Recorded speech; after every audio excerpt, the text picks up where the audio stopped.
আজকে তোমরা সংসদে দাঁড়ায় বলো মাদ্রাসার ছাত্রদেরকে কি শিক্ষা দেওয়া হয় সরকার জানে না, প্রশাসন জানে না, এটার ভিতরে কি শিক্ষা দেয় কেউ জানে না। তাদেরকে বিজ্ঞান পড়ানো হয় না, সায়েন্স পড়ানো হয় না, ভূগোল পড়ানো হয় না। পরিষ্কার ভাষায় বলতে চাই, তোমরা যদি আমাদের মাদ্রাসার দিকে পাকা চোখে তাকাও, আমরাও তোমাদের দিকে পাকা চোখে তাকাবো।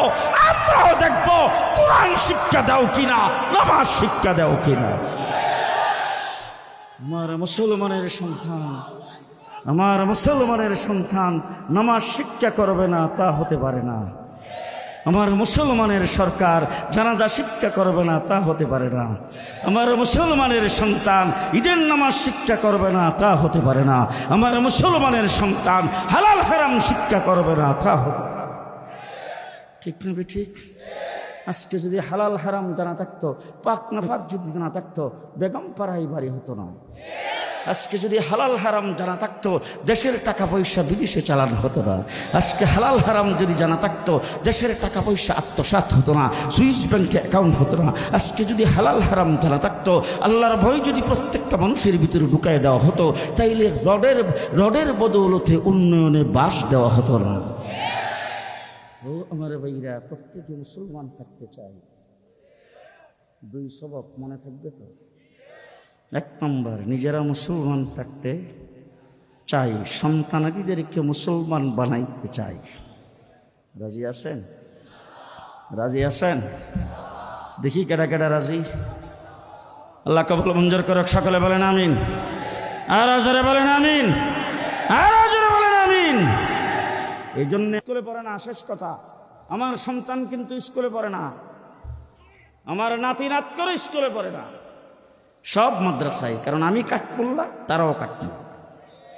আমার বাবা আমাকে কাঠমোল্লা বানায় ঠকে নাই, আমিও কাঠমোল্লা হইয়া ঠকি নাই। আমার সন্তানেরও কাঠমোল্লা হইয়া ঠকবে না, নাতি নাত করেও কাঠমোল্লা হইয়া ঠকবে না। আল্লাহ পাক যে ইজ্জত আর সম্মান দিয়েছে, কোনো মন্ত্রী মিনিস্টারও এই সম্মান নাই। সুতরাং কাঠমোল্লা হওয়ার কারণ যদি সম্মান পেয়ে থাকি, তা আমার ছেলেরাও তো পাবে, আমার নাতি নাত করেও পাবে। সুতরাং আমার সন্তান স্কুলে পড়ে না, আমার নাতি নাত করে স্কুলে পড়ে না। আপনাদের সন্তানের স্কুলে পড়ে, কেজিতে পড়ে, কিন্ডার গার্ডেনে পড়ে। আপনাদের সন্তানদেরকে আপনারা ব্যারিস্টার, ডাক্তার, ইঞ্জিনিয়ার বানাবেন। আমার সন্তানকে আমি আলেম বানাবো, মুফতি বানাবো, হাফেজ বানাবো। ঠিক আছে, ভালো কথা। আপনার সন্তানকে আপনি ডাক্তার, ব্যারিস্টার, ইঞ্জিনিয়ার বানান, 100 বার বানান, কোনো আপত্তি নাই। কিন্তু আন্দোলন প্রথম করতে হবে। আমার সন্তান যেখানে পড়বে সেখানে তার সাথে ধর্মীয় শিক্ষা বাধ্যতামূলক হতে হবে। আস্তে কন বাধ্যতামূলক হতে হবে। যতদিন পর্যন্ত সেটা না হবে, ইসরাফিল সাহেব যেই কথা আপনাদেরকে বলছেন, মাত্র 3 বছর। কয় বছর? 3 বছরের জন্য আপনার বাচ্চাটাকে নূরানি পদ্ধতির মাদ্রাসায় দেন। 3 বছর পরে ছেলেকে হাফেজ বানায়েন না। হুজুরকে মুহতারাম সাহেবকে বলে গেলাম, আপনিও কোনোদিন ফতোয়া দিবেন না যে আপনার ছেলেকে হাফেজ বানান, আপনার ছেলেকে আলেম বানান। দরকার নাই। 3 বছর পরে আপনার ছেলেটাকে নিয়ে ইংলিশ মিডিয়ামে ভর্তি করে না, আপত্তি নাই। কিন্তু নাজারা কোরআন শরীফ 3 বছরে কমপ্লিট করবে। সাথে সাথে মাসনুন দোয়াগুলি মুখস্থ হবে, আল্লাহ পাকের 99টা নাম মুখস্থ হবে। সাথে সাথে তার 5 ওয়াক্ত নামাজের 60টা মাসলা মুখস্থ হবে।